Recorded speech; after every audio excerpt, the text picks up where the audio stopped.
Assalamu alaikum and welcome back to another episode of Manifesting Muslimah. I'm your host, Zara Pedersen, and today is going to be the very first part 2 of a previous podcast that I've done, which was the one that was called Signs from Allah. But before you switch off, if you haven't heard that episode, don't worry, you don't have to have heard that episode in order to listen to this episode. But I would definitely recommend, if you haven't heard that episode, to go and have a listen to that as well. There's a lot of valuable information there as well. So, that's just something for you. But you don't have to have heard that episode in order for you to understand and, take the information from this episode in a valuable way as well. Okay, so before I go on, I just really need to drop a couple of things for you, little just PSAs. Number one, I did recognize on Monday's episode that you could hear the fan in the background. Now, I don't know if you heard that and that was annoying to you, but I certainly noticed it because I'm listening to the quality of the sound of the episodes that I'm recording and publishing.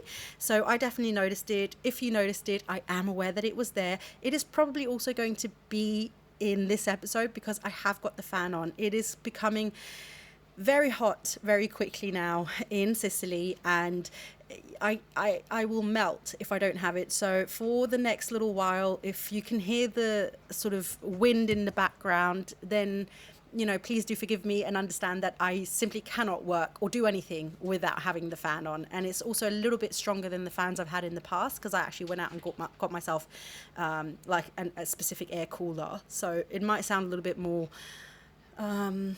obvious these days. Okay, so that's the first thing. Please do forgive me for that. The second thing I want to say is there might be some background noise from the dogs and now also cats. I know. Here's the situation. Let me just explain it to you real quick. I promise I'll be super quick.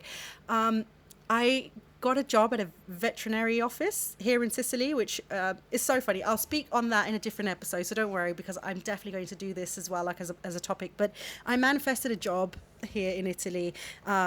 It was you know what, I'll talk about that in a different episode. But the point is that while I was there, a German couple came in with 2 kittens, and they were like, we want to adopt these kittens, take them back to Germany. But they weren't healthy. They had lots of worms, parasites, they had like a skin fungus and the fleas and all sorts of stuff. So they really needed a lot of treatment. But of course, this German couple was only here in Sicily on holiday and needed to go back again.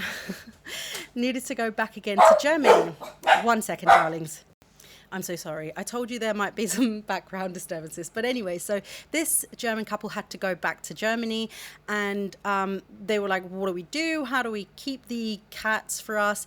And so I kind of offered to foster the kittens while they were being helped and getting a clean bill of health before they can get their rabies injection and their vaccinations and all that good stuff before they can fly back to Germany with their new owners. And I, with my bleeding heart, saw these 2 kittens and thought they're going to have a much better life in Germany with somebody who wants them than being put back on the street here in Sicily, and God knows what's going to happen to them here. So I was like, yeah, I'll take care of the kittens for you, which I love it. They're so cute. They're so adorable. They don't have the skin fungus anymore. They've been treated for that. They still have a little, some parasites and stuff. But I'm giving them medication for that. But they're in my tiny house right now, which is so cozy. But I've got 2 female dogs who both of them apparently want to be mothers. And they're going a little bit crazy for the kittens, which means that these days, the tiny house that I live in, feels a little cramped in the sense that the 2 dogs are very much aware of the kittens. I'm aware of the kittens because I'm trying to make sure that they're safe and they're healthy and all that good stuff, and also trying to do my work and take care of all the other animals and all my other things and jobs and things like that. So either way, the point of all of this is just to say the kittens are adorable, the dogs are adorable. However, as you just heard, sometimes the Agua, the dog that I'm babysitting for while I'm here in Sicily, she kind of loses it and wants to play with them when the kittens want to go to sleep. Right now they want to go to sleep, and Agua is like, no, I want to play with you. And then she'll start barking at them to try and get them to play. So if you hear that, I do apologize. I'll do my best to try and keep them apart. But yeah, I am not claiming that this podcast in any way, shape or form is massively professional. It's a big wahoo of a production or anything like that, but I'm still very dedicated to putting out content that can, inshallah, help you promote your life, your deen, and help you live a life more intentionally and more consciously. So I'm going to continue recording, and if it's a massive issue for you, I do apologize, but I'm doing this to the best of my ability. Okay, so that was the little disclaimers and PSAs out of the way. So let's go into the topic at hand, which is the signs from Allah part 2. So I've spoken, as I said, about signs from Allah in another episode, and if you haven't heard this episode, I was very cautious about how I was speaking about this specific topic, and I always have been, and I will always be quite cautious about how I talk about this topic, because signs from Allah are very individual. They're very intimately between you and Allah, which means that what could be a sign for you means nothing to me at all, and I might look at it and be like, why are you looking at that as if that's a significant thing? Meanwhile, you know that it's a significant thing because you have been asking for clarity or something upon, like, on a specific subject. But because of this, it is really difficult to talk about the signs from Allah, because I don't want to put emphasis on silly things, but at the same times, and I know I say silly things, so please take that also with a pinch of salt that I say silly things, but I'll come to that in a second. But I also want to make sure that you understand that that you shouldn't be limiting the way that Allah can come to you, and that Allah can send his signs to you and, you know, try and guide you in the right path towards him in this dunya. And so when I say silly things, and the reason why I wanted to make this part 2 is because quite recently over on my TikTok, I posted a video about angel numbers, because this is something that I'm constantly being asked about still. You know, what about angel numbers, signs from Allah? I constantly see these numbers. For those of you who don't know what angel numbers are, it's basically seeing numbers in a specific order. So quite often it'll be 11, 11, 22, 22, 1, 2, 3, 4, that kind of stuff. And it's called angel numbers because in the spiritual pop culture type world, mainstream world, it feels spiritual, and so I guess, you know, to make it feel more aligned with spirituality, they dubbed it angel numbers. But astaghfirullah, I don't believe in that, and so, you know, I don't think it should be called angel numbers, but that is what it is called, so that is what I refer to them by. But do understand that I don't believe that these numbers are from the angels, okay? So it is just a name, just like law of attraction is just the term that we have termed the theory in this dunya, but obviously we have different terms for it in Islam. So anyway, that was a little detour again. So I get this question a lot because this is something that we see a lot of people in the mainstream talk about, and that is Muslims and non-Muslims alike. We're like, oh, and then the clock keeps saying 11, 11 and things like that, and we see these numbers as something positive, and we do see them sometimes as divine guidance or spiritual guidance. And so I get this question a lot, and in my recent video I tried my best again to explain, you know, that Allah can come to you in a lot of ways, and this is why I said silly ways, because angel numbers does feel a little silly, it does feel a little simple. I think maybe simple is more the correct term than silly. So, you know, I'll correct myself and say not silly but simple. And so we can quite often tend to overlook those signs from Allah because the method in which he is trying to communicate with us or guide us can look too simple for Allah. You know, we will expect, you know, thunderstorms and earthquakes and everything, but sometimes it's something as simple as seeing a number at a specific time.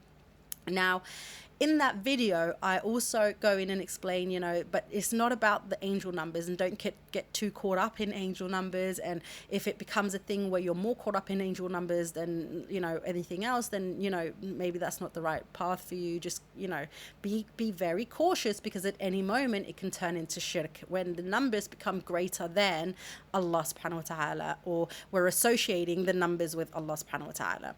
But it's so important for me to state again, in this way of simplicity in which Allah can come, that sometimes it seems too simple, is I use this example quite a lot, which is if your head is turned to the left and for whatever reason you have a difficult time turning it to the right, Allah is not going to send signs to the right of you. He will absolutely send them in a place where you can see them, which means to the left of you, because that is the direction you're looking in. And if your direction that you're looking in is angel numbers, for instance, then Allah might communicate with you through angel numbers. But it is so important for us as Muslims to discern between what we want to see versus when Allah is generally trying to communicate with us. And when I say communicate with us, it's not like the way that he would communicate with the prophets, astaghfirullah, but in the way that he will send us the signs in this dunya. Because Allah, of course, is very deliberate. Nothing is by chance. So if you see a sign and it is in something that can feel silly or simple, then it is a sign. So the thing about it, though, that I didn't say, and I haven't said so far, and I actually only was able to really, and it sounds so ridiculous to say it out loud now, but I was only able to sort of formulate it in a way that made most sense for me was during the membership meeting on Monday. And we were talking about this specific video that I'd posted on TikTok, because the comments, a lot of the comments in the video, it seemed like a lot of the people there, and if you're one of them, hey, maybe this is your wake-up call that you need, so I'm not trying to call you out, but it's very important for me to say this, kind of missed the point. And the point kind of like just flew over their heads, and kind of put too much emphasis again on the numbers, which was kind of saddening to me, because I got a lot of commenters like saying like, oh my God, I saw this video at 1,111 views, or I was the 111th like, I was at 222 likes when I saw the video, or whatever. The time said 1, 2, 3, 4 when I came across your video. And listen, I'm not the one to say whether or not those are signs from Allah. Astaghfirullah, who am I? I am nobody. Only Allah can say whether or not something is a sign. But it was almost to the point where it was like, oh, guys, you're kind of doing the thing that I was saying, be careful not to put that much emphasis as well. And while it could be a sign, and you might want to share it, you know, by sharing it in the comments in that way, it kind of left a lot of comments focusing on the numbers. And so we were talking about that during the meeting on Monday in the membership, which, by the way, if you haven't checked it out, you should absolutely go look at it. It's linked in the show notes. It's $10, £10 a month, and the meetings are amazing. I was literally crying on Monday. It was so beautiful. So yeah, that stuff happens there.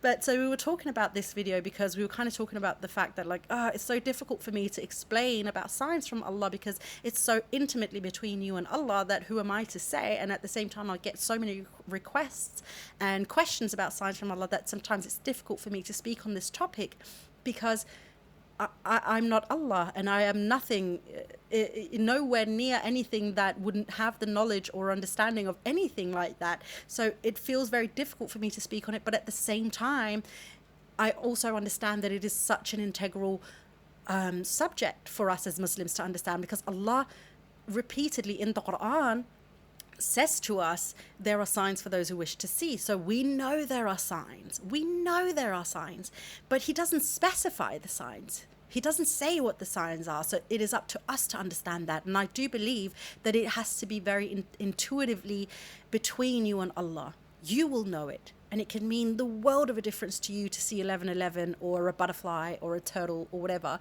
But it could mean absolutely nothing to the next person. But as long as you intuitively know, then that is it. That is it. Don't question it. Don't start telling other people. Just between you and Allah. That is it. But the point that I keep forgetting to say, and which I'm going to come to now, I'm so sorry, girls. I keep raffling on about stuff, waffling on, is the moment that you need to be careful is when you would rather look to the signs of the outside world than look in your Quran. If the signs become more important to you than looking at the Quran for guidance, or in the hadiths, or in salah, or in dhikr or dua, that is the moment that you know that it is no longer a sign. Stop it.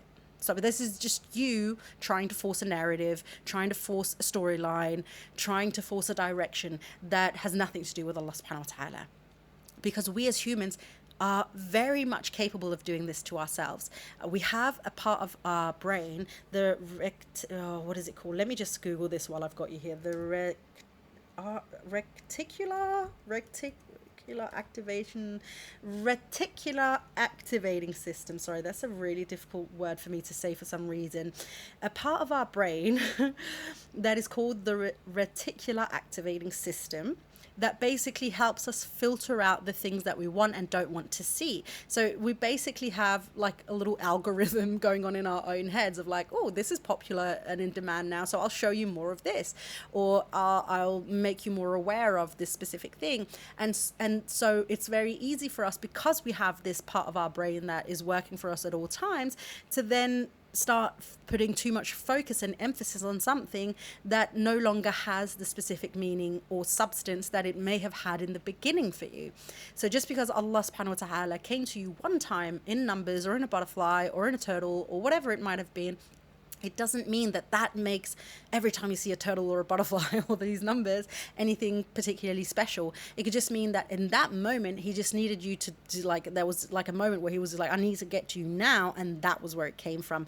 But the rest of the time as Muslims, we're the ones who have to focus on coming back to Islam, focus coming back to the tools that we have already been given that have like specified things out more clearly for us, which is, for instance, the Quran. So if the signs become more important to you than picking up your Quran and reading and asking Allah in that moment to send you clarity through the words that you're reading that he has sent down to us in this dunya, you know, then there's a problem. If you can't, if that is what you're doing, then that's the problem. If you're focusing on the other things before that, that's a problem. If you're you know, looking for 11:11 before you pray istikhara, if you're you know, focusing on going outside and looking at butterflies instead of making dhikr or dua, that is a problem.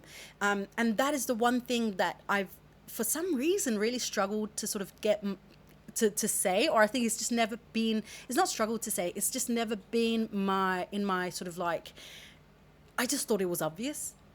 Which sounds so awful, and I'm so sorry if that makes you feel like I'm talking down at you or something, because that's not what I mean.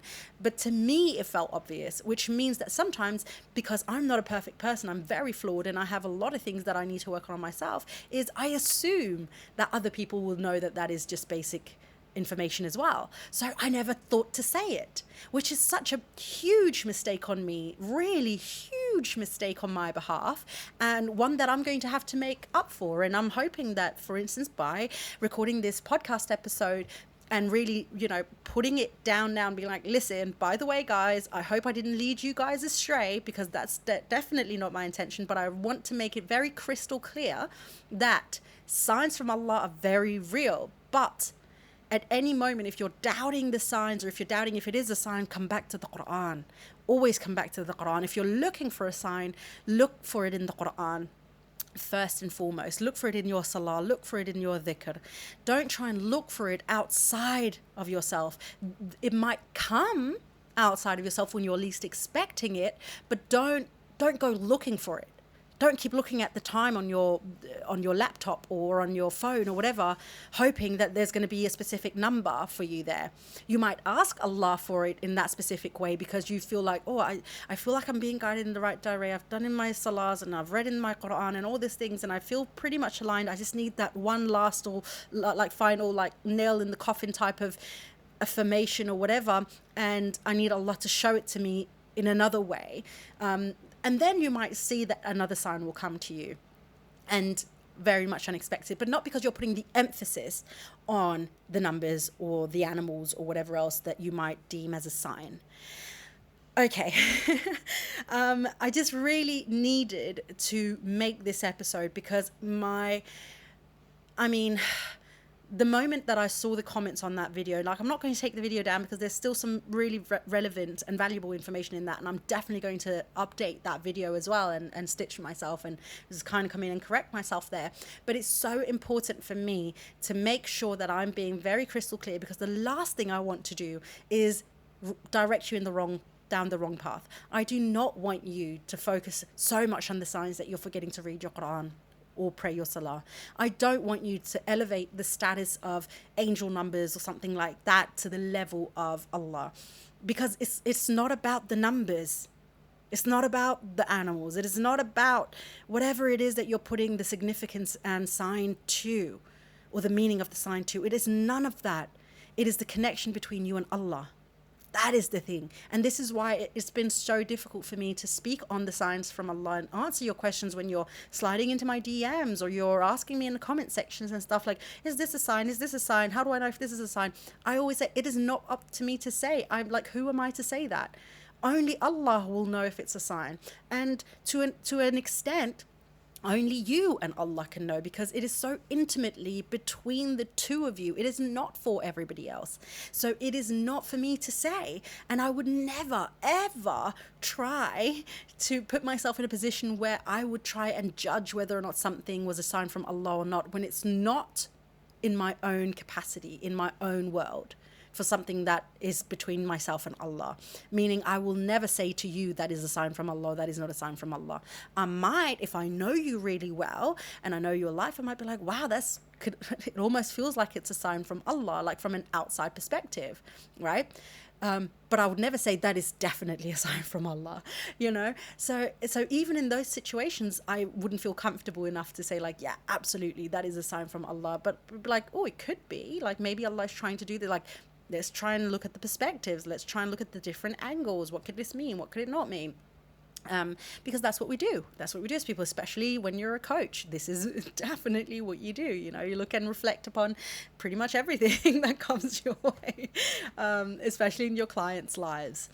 All right, my darling, I really, really hope that this episode clarified some things. Again, you don't need to have heard the first part of this, because it wasn't really a part one. So it's just called Signs from Allah. If you haven't heard it, go back and listen to it, because again, there's still some really good, valuable information in that episode, but I didn't say that. You know, I didn't say what I've said in this episode. And so I really, really thought I owed it not just to you, but also to myself, to really clarify this to the best of my ability. And inshallah, if Allah allows me in the future to clarify it even more, I will 100% come back again and clarify it a little bit more, because it's that clarity sometimes that we feel like we're missing, and it makes us doubt ourselves and question ourselves and hesitate and fear and all that stuff. And that sometimes is the thing that stops us from taking action. So if at any moment I feel like I have more clarity on this perspective, I'll 100% share it with you. So there might be a part 3 to this in the future, there might not, who knows. But anyway, I hope there was something valuable for you in this episode that you could take away from it, and maybe even just think a little bit about, or have a little conversation with your friends or family about. Please don't forget to rate and review this show wherever you're listening in from. It really does help, and it helps also with the ranking, I found out, of podcasts, meaning that the more reviews and rates that I've got on the podcast, the higher up it'll go in sort of like what kind of podcasts the distributors might recommend to people within certain topics. So yeah, absolutely, it helps. So if you haven't done it yet, it literally takes about a minute, maybe 2 max, but literally you don't even have to say anything. You can just leave the stars or whatever you want to do, and it really, really does help me. And please also don't forget to screenshot and share it with me on your stories. Share it with people, the podcast, with some of your friends, family, people who might benefit from listening to this episode, who's also interested in these kinds of topics. And I hope you're doing well, and I can't wait to hear from you guys even more in my DMs. I really love the fact that quite a few of you have now taken me up on the offer and are starting to DM me over on Instagram at Manifesting Muslimah, and letting me know your thoughts, letting me know your reflections after listening to a specific episode and things like that. I really love it. It makes my heart smile and leap and jump with joy. It makes me so happy. Alhamdulillah, I am so grateful to each and every single one of you. You guys are amazing. All right, my darlings, I will love you and leave you, but until next time, please don't forget to live in love.